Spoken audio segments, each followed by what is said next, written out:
Olá, estamos de volta. Uns 5 minutinhos de parada, né, para que a gente possa tomar uma aguinha, esticar as pernas. Enquanto isso, Gabriel, nosso assistente, está organizando para colocar a apresentação de doutora Cleia.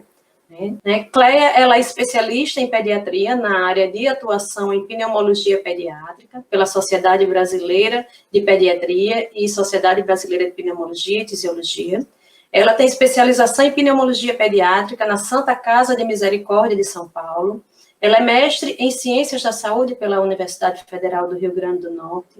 Ela é pneumologista pediatra da Unidade de Atendimento à Saúde da Criança e Adolescente do Hospital Universitário Onofre Lopes, aqui na Universidade Federal do Rio Grande do Norte.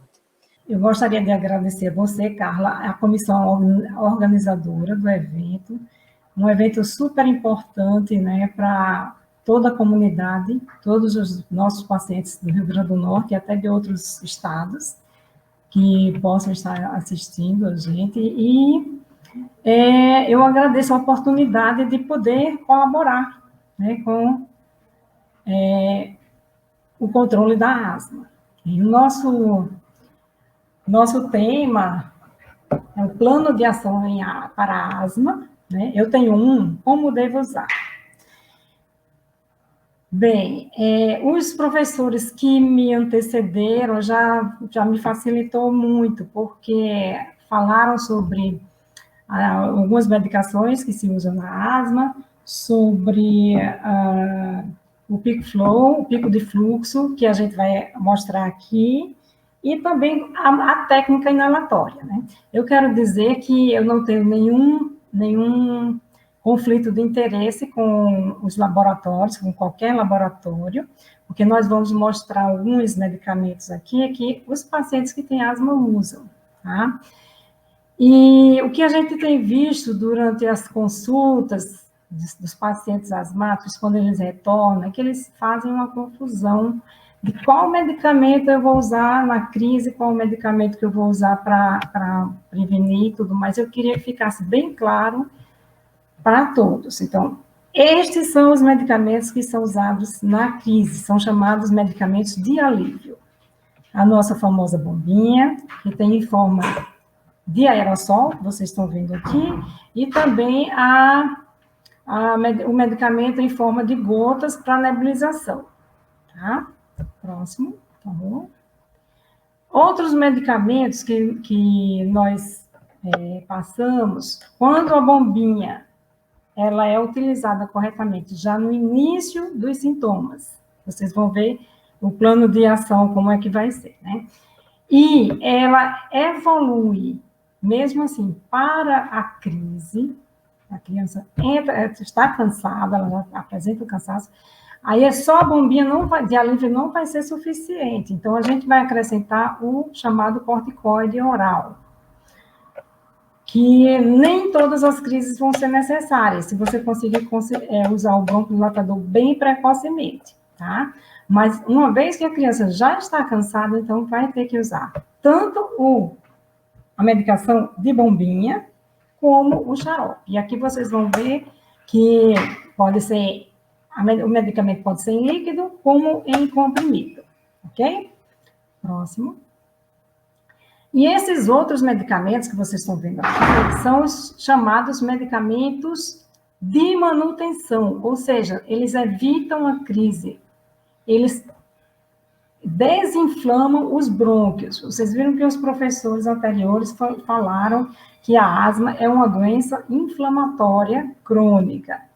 Para obter o controle dos sintomas, você vai ter que usar os medicamentos que desinflamem os brônquios, que são chamados corticoides inalatórios. Qual corticoide que eu vou usar? O seu médico é o que sabe. Ele é quem vai prescrever, e aí você vai apresentar o plano de ação na consulta para ser preenchido por ele. E aí você vai ter a sua orientação do que usar, como usar. Então, esses medicamentos, eu quero que fique bem claro que não é para usar uma semana, 2, 3, 4 semanas, um mês, e você se sente bem e parar, não. Você tem que usar a quantidade de tempo que o médico colocou na sua prescrição. Se ele disse, é para usar até a próxima consulta, e a sua próxima consulta vai ser daqui a 3 meses, mesmo que você esteja totalmente controlado, você vai usar até a próxima consulta. Ok? Próximo. Então, aqui mostrando como usar, como a técnica. Doutor Bernardo, que foi meu professor, né, foi na Santa Casa, durante a minha especialização, o meu R3, eu fiquei muito contente em revê-lo hoje, né? Ele mostrou aqui a técnica, como se usar, explicou, não tem mais dúvida de como usar a medicação, mas essa técnica deve ser checada todas as vezes que o paciente for na consulta, porque de cada 10 pessoas que a gente passa a bombinha, 8 fazem errado, pelo menos 8. Então, é necessário que seja checado. Ok? Bem, aí aqui está o plano de ação de asma, né? Que a equipe da fisioterapia respiratória, da fisioterapia da UFRN, tanto se empenhou em fazer, né, elaborar bem, passo a passo, o que deve ser feito para você obter o controle e sair da crise. Então, esse plano, o objetivo é que controle, né, você obtenha o controle desses sintomas durante o dia a dia da sua vida e saiba o que fazer quando a sua asma sair de controle, tá? Ele deve estar à sua disposição em qualquer local que você estiver, porque você tem que agir imediatamente assim que começarem os primeiros sinais sinais e sintomas que você vai entrar em crise. Então, mantenha algum familiar seu informado sobre esse plano, tá? O ideal é que você até fotografe e fique com ele no celular. Vocês vão ver que no final dessa explanação vai ter um QR Code que você pode baixar no seu celular e ter o seu plano de ação em asma na sua mão, ok? Aqui vocês vão ver que é interessante colocar quais são os gatilhos, quais são os fatores que desencadeiam sua crise, tá? O professor Adelmir, no início da explanação, ele falou sobre os gatilhos, né? Eu não vou repetir mais. Cada paciente já sabe qual é. No início do quadro, assim, a mãe até pode dizer, olha, não sei o que foi que fez ele cansar, minha criança cansar.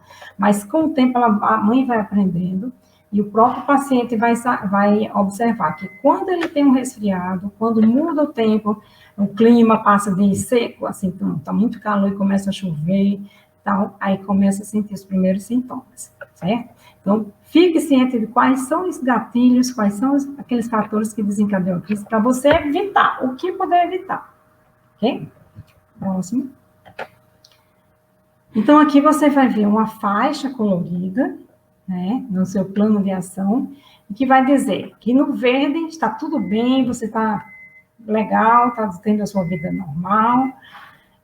Tem aqui a faixa amarela, que aí começa a sentir alterações, né, os sintomas de descontrole da asma, e no vermelho é quando você tem que agir rapidamente, tá? Mas só que o tratamento, ele começa já no verde, como? Evitando os fatores desencadeantes e mantendo a medicação de controle. Próximo. Aqui vocês vão ver, né, o plano de ação, a gente vai detalhar passo a passo, né, mas quando você abre o folheto, você vai ver essas 3 situações, né, verde, amarelo e vermelho. Próximo.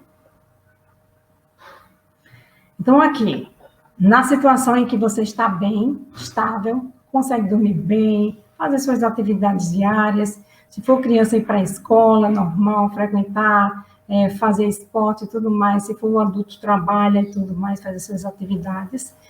E se você puder ter um medidor de pico de fluxo, que se chama peak flow, seria ótimo, porque você vai ter uma ideia do seu valor normal, né? Vocês viram que na aula do professor Bernardo, ele mostrou como é que se usa o Peak Flow, né? Você vai inspirar profundamente, vai soprar esse aparelhinho e vai ter uma linguetazinha vermelha que vai se deslocar e vai informar qual é o seu valor. Cada pessoa tem um valor, né, dependendo da altura, ele vai dizer qual é o volume de ar que você conseguiu jogar para fora. E quando você está bem, você tem aquele volume normal. Vamos supor que esta faixa seria para uma determinada pessoa, de uma determinada altura, 300 a 350 ml, né? Então, nessa situação, eu vou fazer o quê? Eu vou continuar vivendo minha vida normal, evitando os fatores que desencadeiam a crise e fazer o meu medicamento de manutenção. O médico vai dizer, né, qual é o medicamento de manutenção, qual o corticoide inalatório que você usa, beclometasona, budesonide, fluticasona, qualquer um desses. Ou se você tem uma asma um pouco mais complicada, você vai usar um corticoide inalatório associado a um broncodilatador de longa duração. Então, seria colocado aí o nome, e aí eu vou fazer uma dose, se for puff, se for jato, um jato pela manhã, um jato à noite, e se for aquela medicação de cápsula em pó seco, seria uma dose pela manhã e uma dose à noite, tá? Então, mesmo que o paciente seja absolutamente normal, ele deve continuar fazendo uso da sua medicação profilática ou de manutenção. Lembrar que quem faz uso do corticoide inalatório tem que lavar a boca sempre que usar, certo? Enxágua a boca, para não ficar acumulado a medicação na via oral e dar algum efeito colateral, certo? Então, vamos supor que você estava bem, só que houve algum gatilho que começou a descontrolar a sua asma. Então, o que é que eu devo fazer? Primeira coisa, meu medicamento de resgate, aquele medicamento que tira da crise. Em geral, o salbutamol spray ou o fenoterol, que pode ser em gotas ou em aerossol, tá? Como eu devo usar? Você tem a sua receitinha que o seu médico passou, né? E aí vai adaptar a receita ao plano de ação. É importante que você, quando for uma consulta, leve o plano de ação, porque aí o médico preenche aí, certo? Então, como eu devo usar? Então, eu vou usar o salbutamol. Quantos jatos? Tem lá na receita, tanto a tanto. Eu boto o exemplo de criança. De 2 a 4 jatos, certo? Usar com espaçador, com máscara ou sem máscara, conforme a idade da criança, e vai ter que usar essa medicação de tanto em tantas horas. A maioria das vezes é de 4 em 4 horas, inicialmente, no início da crise, né? Além disso, se afastar do fator que desencadeou a crise. Ok? Próximo. Mas, né, você começou a usar o seu medicamento de alívio, mas você percebeu que está chiando o peito, está com tosse, aquela tosse seca, persistente, na maioria das vezes. Não está conseguindo dormir bem à noite, o seu sono não está legal, a respiração está difícil, né? Aquela sensação de aperto no peito, dificuldade de manter a rotina, você não consegue fazer suas atividades, você cansa fácil, né?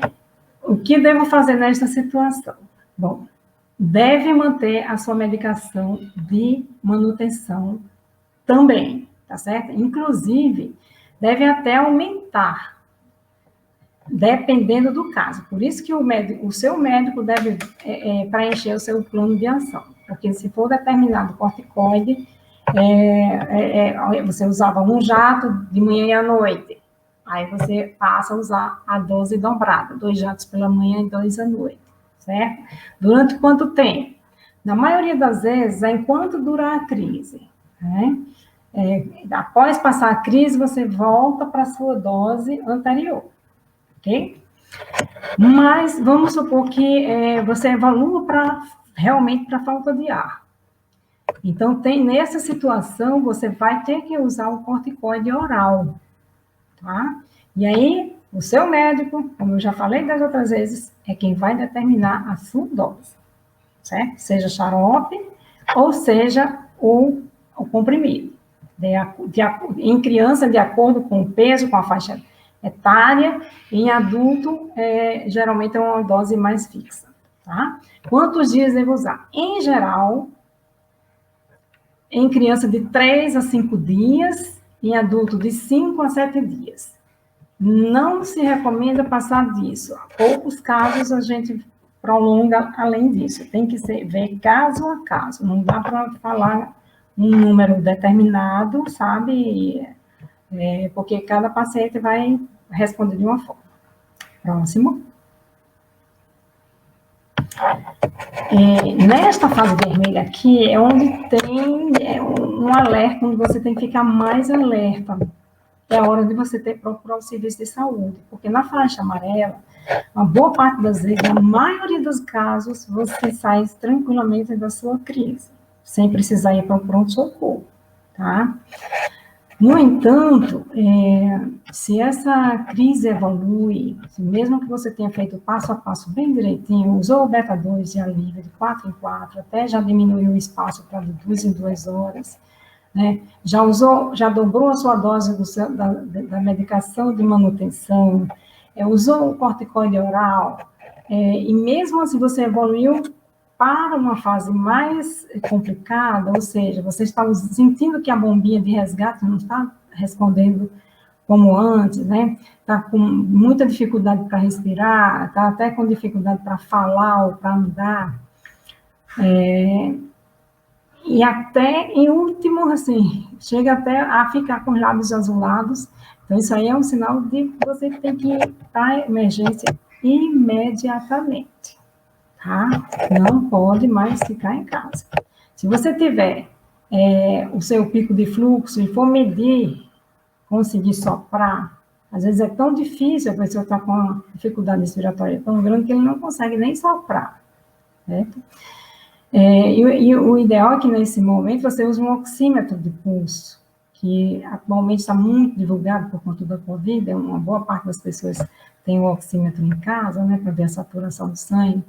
Então, atenção, se essa saturação estiver igual ou menor do que 92, isso é um sinal de alerta. Você necessita ir ao pronto-socorro imediatamente. Tá? O que é que eu posso fazer numa situação dessa, enquanto eu aguardo a SAMU e tudo mais? Então, é bom se manter calmo, porque quanto mais você ficar estressado, maior a dificuldade para respirar, tá? E aí você pode fazer uma dose bem maior da medicação de resgate. Na criança, a gente chega até a fazer 6 jatos em casa, com um intervalo de 30 segundos entre um jato e outro. No adulto, pode-se chegar até 10 jatos, né? Depende de como o paciente estiver. Mas, assim, nesse ponto aí, não adianta mais você, assim, protelar a ida ao pronto-socorro. É perigoso. Você necessita ir à urgência, ok? O que a gente trabalha é para que o paciente não chegue a esse ponto. O ambulatório de asma que a gente faz lá na pediatria, do UOL, que funciona diariamente, a nossa orientação é que o paciente não chegue a esse ponto, né? Mas, uma vez chegado, então, assim, não tem o que fazer mais em casa, tem que ir, você tem que avaliar até onde você pode fazer o tratamento em casa. E é importante que faça esse tratamento em casa para evitar ir ao pronto-socorro em qualquer exacerbação, entendeu? Porque às vezes você nem precisava ir, uma boa parte das vezes. Porque se você começa a tratar precocemente a crise, você sai, na grande maioria das vezes, ok? Então, próximo. Aqui está o QR Code, que vocês podem baixar no celular, né? E aí vocês vão ter esse plano de ação a qualquer momento que vocês precisarem. Tá? Podem colocar a câmera do celular, né? E aí vai baixar, ok? Próximo. Então, eu agradeço novamente a equipe organizadora do evento, né, e principalmente aos pacientes que estão nos assistindo, e fico à disposição de vocês para responder os questionamentos que tiverem, tá? Enfim, muito obrigada.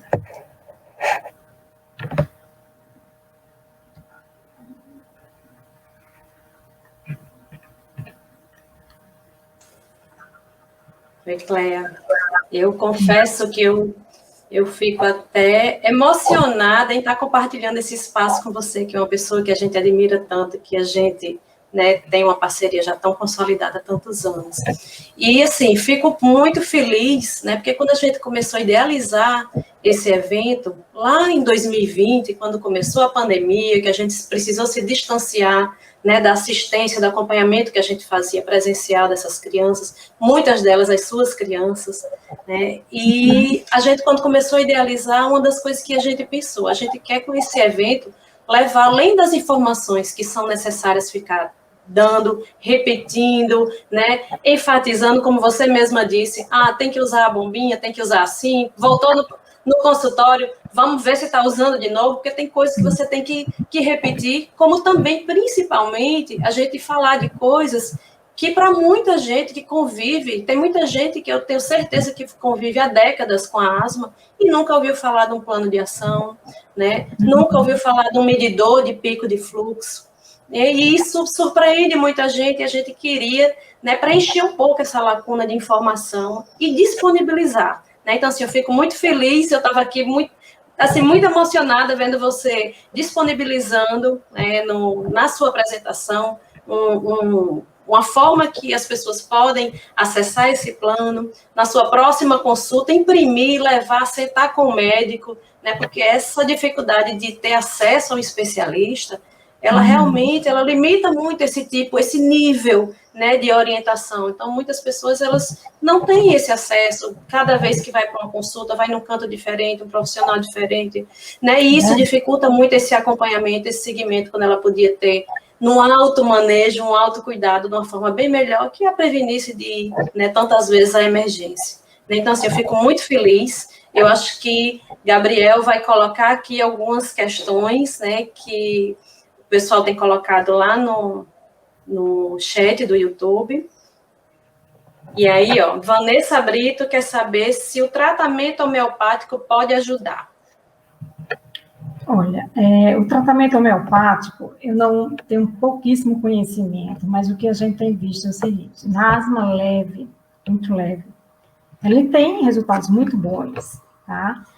Agora, na crise, não tem conversa. Tem que ser as medicações tradicionais, tem que ser medicação de alívio e tem que ser o corticoide oral, porque senão o paciente vai para o UTI, certo? O tratamento homeopático, ele consegue, com baixas doses de determinado medicamento, tipo como se fosse uma dessensibilização, mas, assim, depende muito do tipo da asma. Uma asma moderada, sabe, grave, não tenho visto sucesso. Mas eu sempre deixo a mãe totalmente à vontade, entendeu? E alerto na crise, ela vai ter que usar os medicamentos convencionais. Certo? Mais alguma pergunta? O Gilbert Vitor quer saber quais os pontos primordiais que devem conter no plano de ação. Existe diferença no plano de ação para um paciente adulto quando comparado para um paciente pediátrico? Não, é o mesmo plano. Esse plano é universal. Porque a asma é a mesma doença, né? Tem os detalhes das crianças e tal, alguns pequenos detalhes que predominam a asma alérgica na infância, mas os medicamentos são os mesmos, E os pontos, assim, que devem conter, assim, medicamento, é o que tem lá. Medicamento de alívio. O que é que eu vou fazer? Quando é que eu vou começar? E o medicamento de prevenção, certo? É como eu falei, no ambulatório, diariamente, a gente vê pacientes trocando as coisas, entendeu? Assim, às vezes a gente tem que investir muito tempo na explicação da receita para que não haja desentendimento, tá certo? Interpretação errada, tá? Mas é a mesma coisa, tanto para adulto como para criança. Esse plano de ação é universal.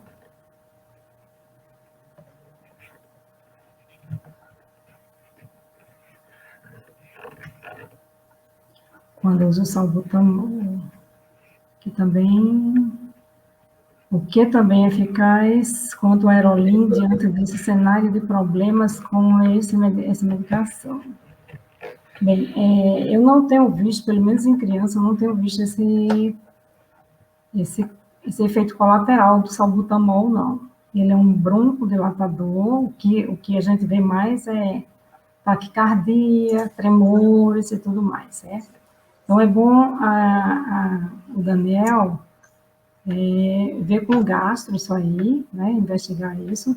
Mas existe, assim, o fenoterol, que também é um broncodilatador, né? Existe em aerossol e existe em spray, em gotas para nebulização, e que também provoca a dilatação do brônquio, e é a medicação de alívio, como eu coloquei lá no primeiro slide sobre aqueles medicamentos, né? Só atentar que o fenoterol, ele tem, assim, um efeito mais... provoca um pouco mais de taquicardia do que o salbutamol.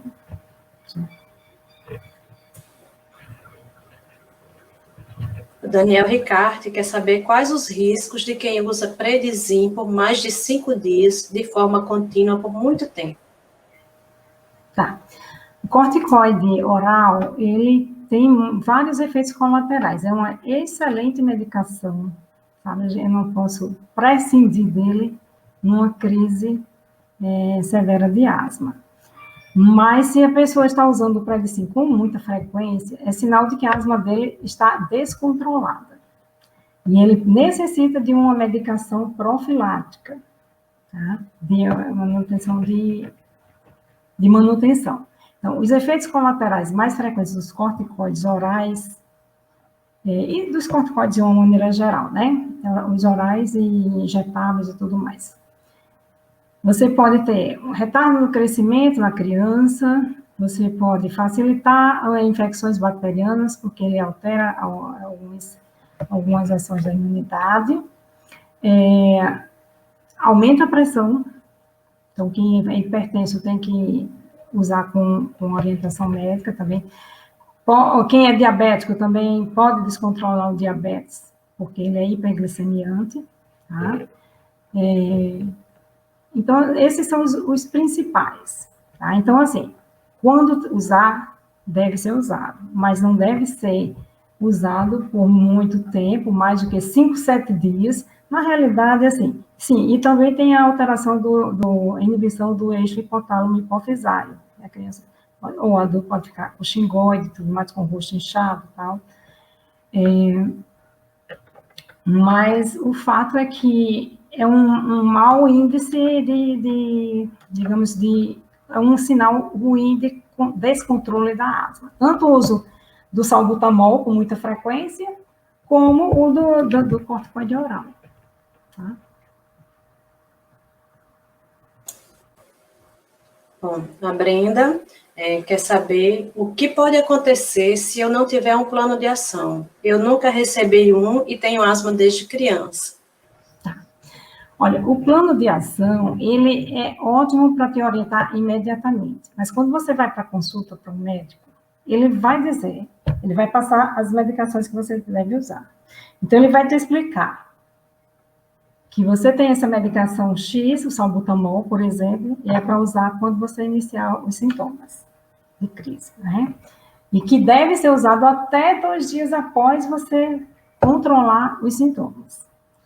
e o corticoide oral, se for o caso, e o corticoide inalatório de manutenção. Então, assim, indiretamente, você tem um plano, né, digamos, um plano de crise, né, só que não está, assim, sistematizado como o plano de ação. O plano de ação, porque você não sai na rua, para todo canto, assim, com a sua receita na mão, mas na sua cabeça, você tem que saber qual é a medicação que eu tenho que usar na crise e na manutenção, tá? O plano de ação é um facilitador de controle de crise, tá? E realmente, assim, na hora que você discute com o seu médico, aí você fica mais atento, né? Que medicamento eu gravo mais? Que medicamento eu vou usar aqui quando eu tiver meus sintomas? E que medicamento eu vou usar continuamente? Por que eu tenho que usar continuamente? Porque uma boa parte dos pacientes, a gente diz, olha, é para usar durante 3 meses ou até que venha a próxima consulta. Quando dá um mês, o paciente está ótimo, maravilhoso, aí ele acha que não precisa mais de medicamento. Por que eu vou usar se eu estou bem? Entendeu?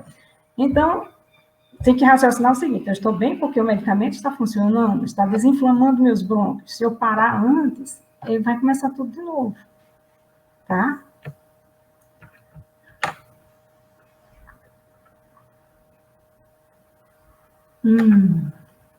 Onde posso usar um medidor de pico de fluxo? O Peak Flow, De fluxo. Ele é um medidor de pico de fluxo, né? Nessas farmácias de material médico, tá? Geralmente eles fazem, eles vendem. Pela internet também se compra, tá? Existem várias marcas, mas realmente eu não estou ligada em marcas. Mas não é difícil usar, porque quando você compra, ele vem uma tabelinha que mostra, assim, você tem a altura do paciente e ali, ao lado da altura, você vai ter o volume de ar que aquele paciente, o normal para aquela altura, tá? Então, a técnica é muito simples. Você inspira, põe o aparelhinho na boca e sopra bem forte. De uma vez só, bem rápido. E com toda a força que você pode. Então, ele tem uma linguetazinha que ele se desloca, porque na hora que você vai usar, ela está encostada aqui na extremidade mais próxima da sua boca. E quando você sopra, você desloca essa lingueta até um certo ponto, que é até onde você conseguiu jogar o ar para fora. Então, ele vai lhe dar o valor. Então, você faz isso quando você está bem, sem crise nenhuma, tá? E aí, você sabe qual é o seu normal. Quando você começa a sentir sintomas, que você vai medir, você sente que você não tem tanta força para soprar. Aí, aquele valor, aquela linguetazinha já vai se deslocar menos, tá? E aí você vai ver quanto foi que deu agora. Olha, o meu normal era de 300 a 350. Agora está em 270. Então, eu tive uma queda no meu pico de fluxo. Esse aparelhinho é tão importante que até mesmo antes de você começar a sentir os sintomas, ele já mostra uma queda do seu fluxo. E aí você começa a usar a sua medicação de alívio até antes de você sentir os sintomas. E aí você aborta a crise. Tá? Isso seria muito interessante, assim, o paciente ter. Eu realmente acho uma boa ideia, tá? Que pergunta maravilhosa essa, hein? Você deu uma aula. Você vê como é importante interagir, perguntar, colocar a dúvida para fora, porque a gente ajuda um monte de gente, né, que está assistindo, né? Outra coisa que o pico de fluxo serve, o Peak Flow serve, é para você ver a resposta ao tratamento, tá?